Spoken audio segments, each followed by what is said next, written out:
Hey guys, and welcome back to another video here on the I Loves Cars channel. Today we're going to run through the updated Porsche Panamera and go through the new engine range, because that's mainly all that's really changed. Should be quite short and sweet video, but should be still entertaining hopefully, and give you a bit more information on the Panamera.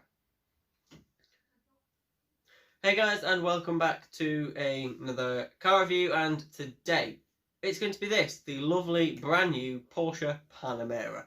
Now, obviously the Panamera's been out for quite a few years now. I think it came out as this one in 2017, the brand new one from the old, slightly hideous looking old one.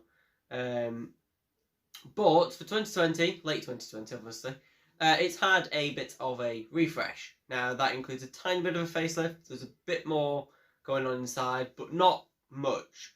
The main thing that's happened that's different to last time is the engine range.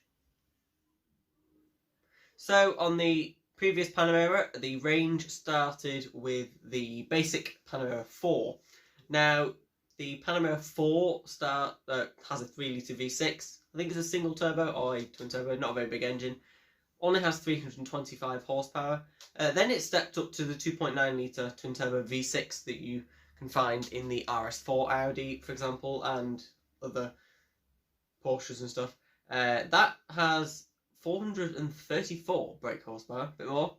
It did well. Then it went to the 4E Hybrid, which was next, which had the same engine as the Panamera 4, but with an electric motor, 456 horsepower.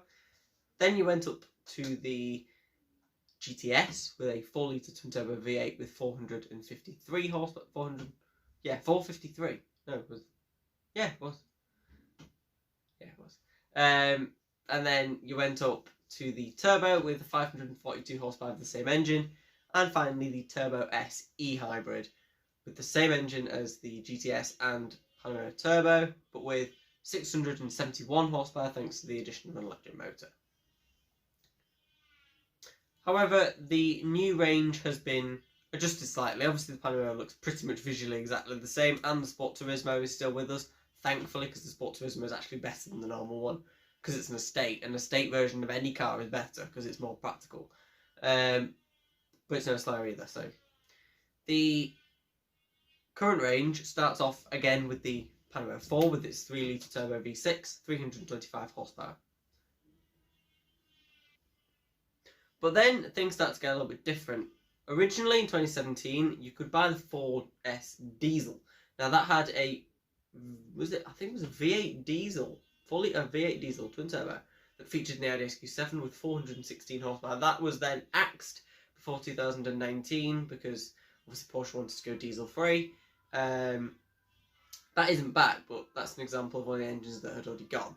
Now the range then joggles to the GTS after the 4, because the 4S, which has still got 434 horsepower, still with us, but the GTS has been upgraded with an extra 20 horsepower to the same 473 horsepower that features in the Cayenne GTS with its big V8.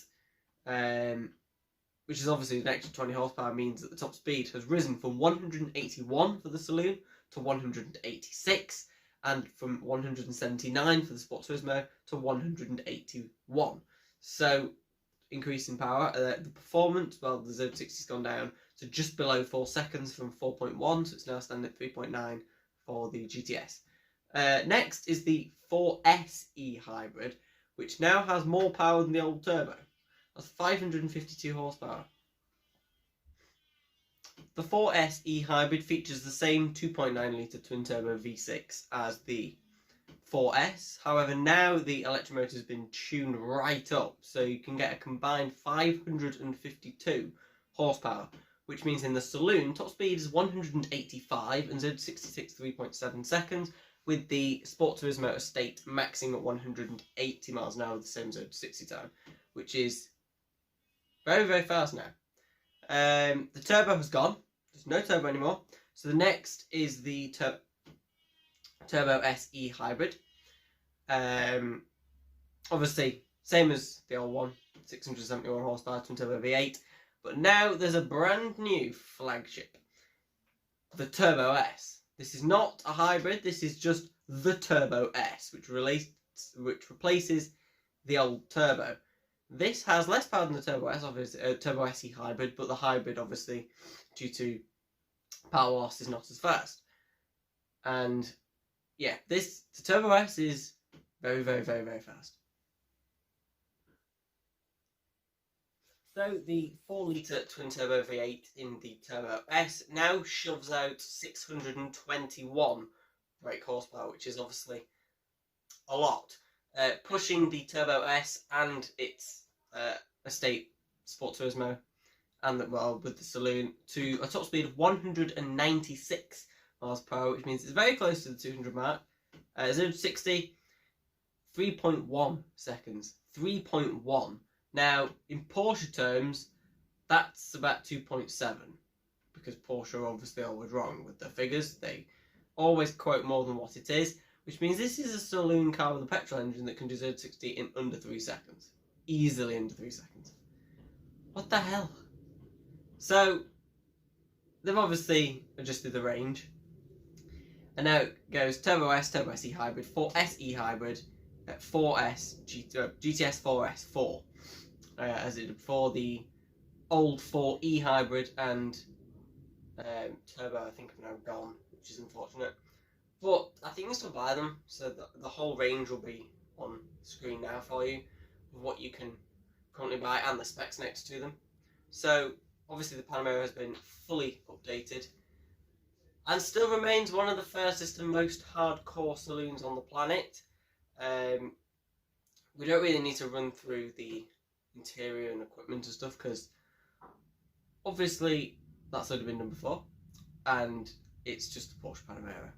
But it's now fully updated to take on the Mercedes GT63S 4-door coupe and the Audi RS7, which the Audi RS7 has not got a hope in hell of keeping up anymore. But anyway, hope you've enjoyed watching this video. Make sure to subscribe for more. Put that notification bell on so you're alerted when we make a new upload, and I'll see you very, very soon for another video.